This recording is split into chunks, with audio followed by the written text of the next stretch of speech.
I'm so excited na siya gamitin. So, ayan po siya.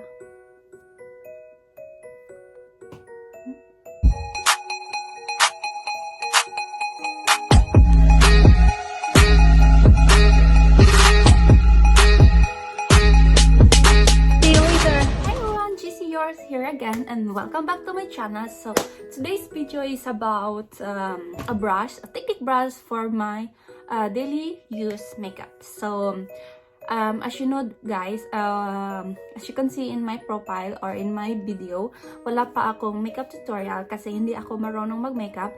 But right now I have some brush which is daily use, and I need to buy more para ma-practice ko yung sarili ko to make or to learn how to use makeup. So, yes, I have some here, the new.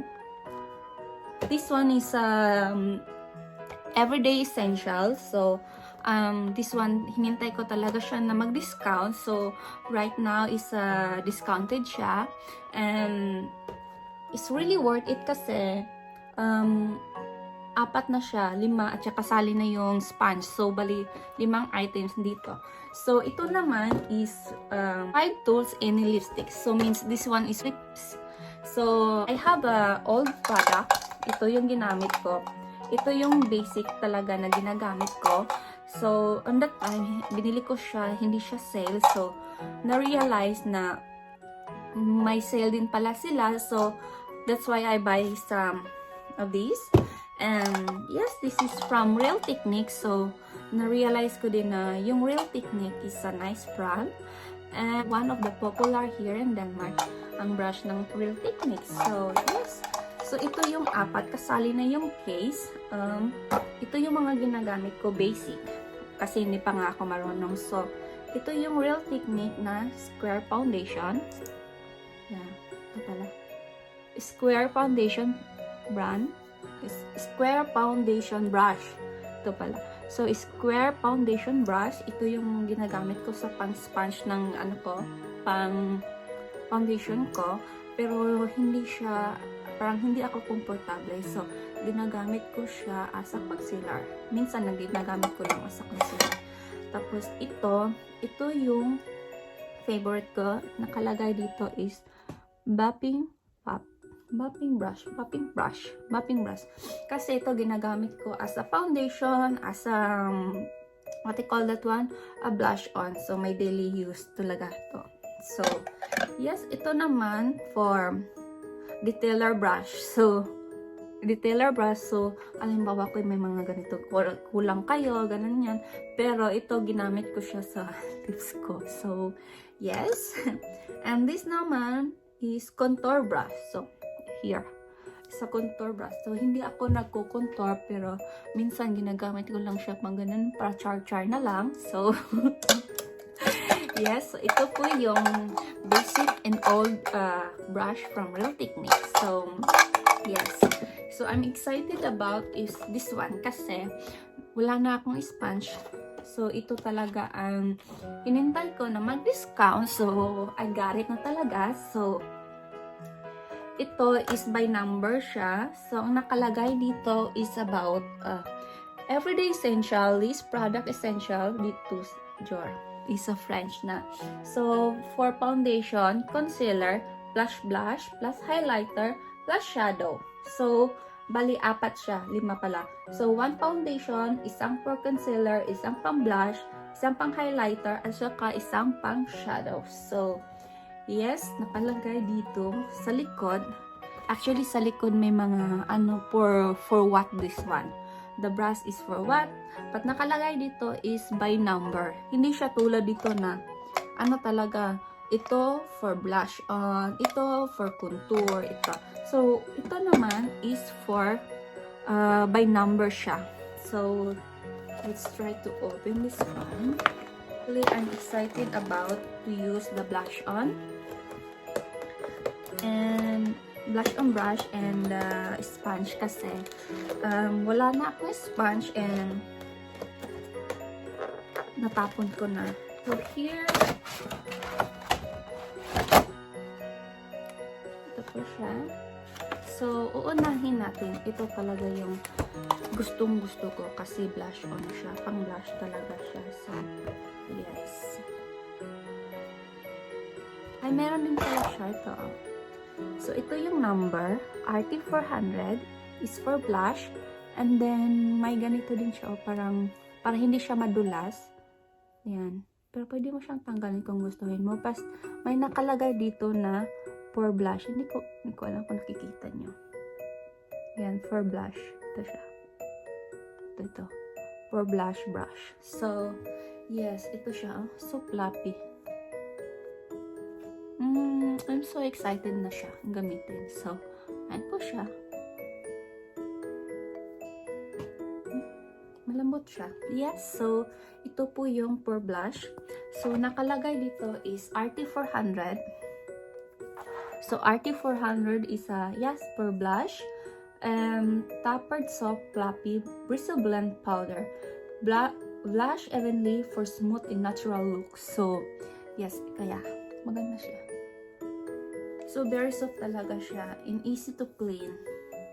Yeah, kita niyo siya. So, the next one is ito. Hindi ko alam kung saan ito, pero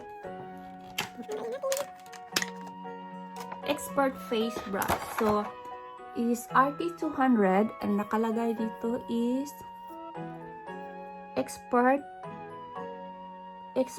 Face Brush. So, Expert Face Brush. So, RT200 is for foundation. So, yes.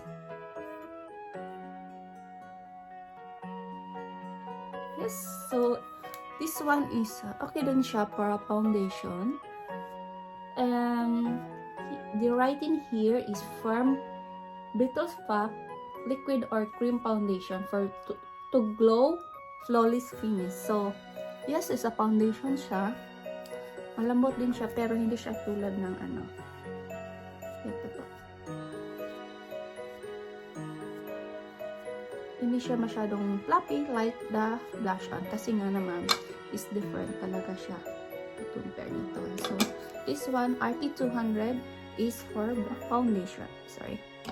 Yes. So, here. Ito.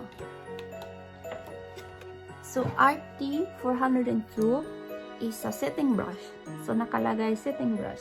So, RT200 is a setting sa soap, fluffy, bristle dust, highlighter, or setting powder. So, ito po siya yung pang setting powder for here, tsaka yung mga dito nyo. So, malambot din siya. And I'm so excited to use. Kasi nga, it's new for me. Yes. From the last brush is Deluxe Crease brush. Deluxe Crease brush. So, ano ba to? RT300. So, nakalagay dito RT300 and Deluxe Create brush. Deluxe Create brush is shirt dense, brittle layer, blend cream, powder, or eyeshadow. So, this one is for here. So, I have a new idea right now. So, pwede na akong maglagay ng ganito dito. Kasi guys, hindi talaga ako marunong mag-makeup. So, ano lang ako, foundation, BB cream, lipstick, and a little blush on. So, yes. Ito na siya. So, RT300. So, ito po yung for eyeshadow. And the last is the sponge. So, ito yung sponge. My new baby sponge. RT. Real Technique. Kasi, it's so soft also. Malambot talaga siya. Kita ko siya, is comparing siya sa compare mo siya sa beauty blender. They are different brand, and beauty blender is more expensive, and it's really worth it to buy. And this one, hindi ko pa siya na-try, pero nakita ko sa mga review, which is, compare mo sa blender, beauty blender, maganda din naman siya. So, I have one beauty blender, pero hindi ko alam na mahal pala yun siya, at saka famous pala siya kasi on that time, hindi pa ako marunong. Bumili lang ako ng mga sponge para lang ganito. But then, hindi ko alam na ang beauty blender is expensive and famous, or one of the famous here, the brand. So, ayun, natapon ko na ata. So, kasi hindi ko nga alam. So, yes, ngayon itatry ko yung RT or Real Technique. So, ito naman is a good deals. Is a good deals talaga kasi 5 items na siya sa isang box, which is 140 lang, 140 kroners. So, in USA, nakita ko is at about $20. So, hindi na siya masama, and it's really worth it. And we can try this one day, and I will show you how my look like is. So, yes, I'm so excited about this one, this kind of product. So, yes, I have one brush na foundation brush. Is from NYX Cosmetic, Professional Cosmetic, and I really love that product, and I really love that brush kasi yun talaga ang ginagamit ko for liquid foundation pang ganito sa mukha. So, yeah. So, yes, thank you guys, and here's my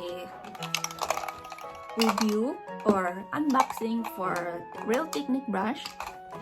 As you know guys, ito mas dilaw siya or may kulay compare dito kasi ito ginagamit ko siya,